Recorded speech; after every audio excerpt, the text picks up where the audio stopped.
अस्सलाम वालेकुम dear students of class 9th। आज की वीडियो में मैं आपके साथ शेयर करूंगी मार्क्स डिस्ट्रीब्यूशन। तो सबसे पहले आर्ट्स ग्रुप के लिए है ये, क्योंकि आर्ट्स ग्रुप में जो है वो डिफरेंट सब्जेक्ट्स होते हैं इलेक्टिव। तो पहले जो आपके कंपलसरी सब्जेक्ट्स हैं उसमें जो इंग्लिश का सब्जेक्ट है उसमें मैं आपको पहले क्लियर कर लूँ कि मारूजी और ऑब्जेक्टिव, इसका मतलब ये होता है कि आपके MCQs यानी कि मल्टीपल चॉइस के क्वेश्चंस कितने आएंगे।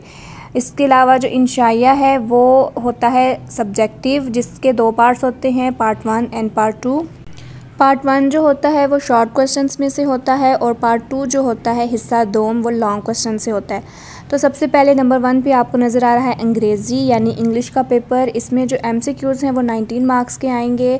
इसके अलावा सब्जेक्टिव में से जो शॉर्ट क्वेश्चंस हैं वो 10 मार्क्स के आएंगे और जो लॉन्ग क्वेश्चंस हैं वो 46 मार्क्स के आएंगे। तो टोटल इंग्लिश का जो पेपर है वो 75 नंबर का होगा।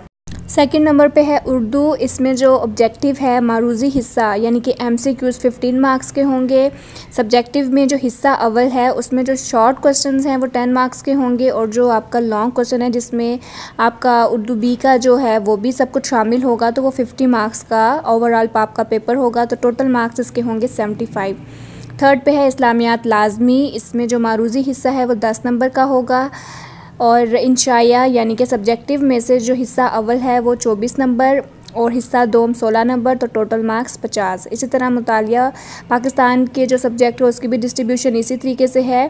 तर्जुमातुल कुरान की डिस्ट्रीब्यूशन कुछ इस तरह से है कि इसमें जो MCQs हैं वो 10 मार्क्स के होंगे, शॉर्ट क्वेश्चन आंसर जो है वो 10 मार्क्स के होंगे और जो लॉन्ग क्वेश्चन है वो 30 मार्क्स का होगा, जिसमें आपका जो अरबी से उर्दू में तर्जुमा करना है वो वाले सवालात भी शामिल होंगे। तो नाजरा का जो पेपर है वो 50 नंबर का होगा जी। तो 6 नंबर पे है जनरल रियाजी। इसकी डिस्ट्रीब्यूशन कुछ इस तरह से है कि इसमें जो MCQs हैं वो 15 मार्क्स के होंगे और हिस्सा अव्वल में से आपने जो शॉर्ट क्वेश्चंस हैं वो 18 अटैम्प्ट करने हैं। हर क्वेश्चन 2 मार्क्स का है तो टोटल मार्क्स आपके बनेंगे 36। और लॉन्ग क्वेश्चंस जो है वो टोटल आपने 3 अटैम्प्ट करने हैं जो कि ईच क्वेश्चन जो है वो 8 मार्क्स का होगा। तो लॉन्ग क्वेश्चंस के जो मार्क्स है वो 24, तो टोटल आपके मार्क्स बनते हैं 75। इसी तरह जनरल रियाजी के साथ जो जनरल साइंस है उसकी भी डिस्ट्रीब्यूशन कुछ ऐसी ही है। 15 मार्क्स के MCQs होंगे, शॉर्ट क्वेश्चन 36 मार्क्स के होंगे और लॉन्ग क्वेश्चन 24, तो आपके जो टोटल मार्क्स बनते हैं वो 75 है। 8 और 9 पर जो सब्जेक्ट्स हैं वो हैं आपके इलेक्टिव सब्जेक्ट्स। अगर आपने क्लॉथिंग एंड टेक्सटाइल रखी है, फूड एंड न्यूट्रिशन रखा है और या फिर होम इकनॉमिक्स के साथ कंप्यूटर है या आपका होम इकनॉमिक्स है और इस्लामियात इलेक्टिव है, तो उसकी डिस्ट्रीब्यूशन कुछ इस तरह से होगी कि उनके जो ओवरऑल मार्क्स है वो 75 ही होंगे। तो टोटल नंबर जो आपके बनते हैं आर्ट्स ग्रुप में वो बनते हैं 600। तो आपका जो 9th क्लास का रिज़ल्ट आएगा उसके जो टोटल मार्क्स होंगे वो 600 होंगे। इसी के साथ मैं आपके साथ शेयर करूँगी 9th क्लास की मार्क्स डिस्ट्रीब्यूशन ग्रुप साइंस के लिए जी। तो साइंस ग्रुप के लिए भी मार्क्स डिस्ट्रीब्यूशन आपके साथ शेयर करती चलती हूँ। इसमें भी 2 ग्रुप्स आ जाते हैं। एक ग्रुप होता है बायोलॉजी सब्जेक्ट के साथ और दूसरा ग्रुप होता है कंप्यूटर साइंस के साथ। तो मार्क्स डिस्ट्रीब्यूशन जो बाकी सब्जेक्ट्स है वो सेम ही है जिससे आर्ट्स के सब्जेक्ट्स की होती है।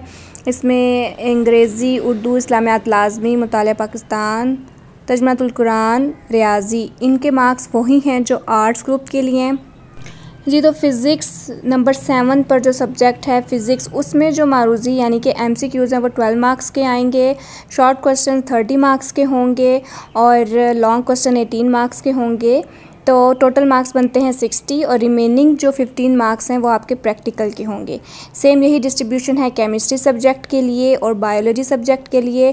कंप्यूटर साइंस में जो MCQs हैं वो 10 मार्क्स के आएंगे, 24 मार्क्स के आपके शॉर्ट क्वेश्चंस होंगे जो आपने 12 अटैम्प्ट करने हैं और लॉन्ग क्वेश्चंस होंगे 16 मार्क्स के जो आपने 2 अटैम्प्ट करने हैं। ईच क्वेश्चन होगा 8 मार्क्स का, तो टोटल मार्क्स आपके बनेंगे 50 और बाकी के जो रिमेनिंग 25 मार्क्स हैं वो होंगे कंप्यूटर के प्रैक्टिकल के।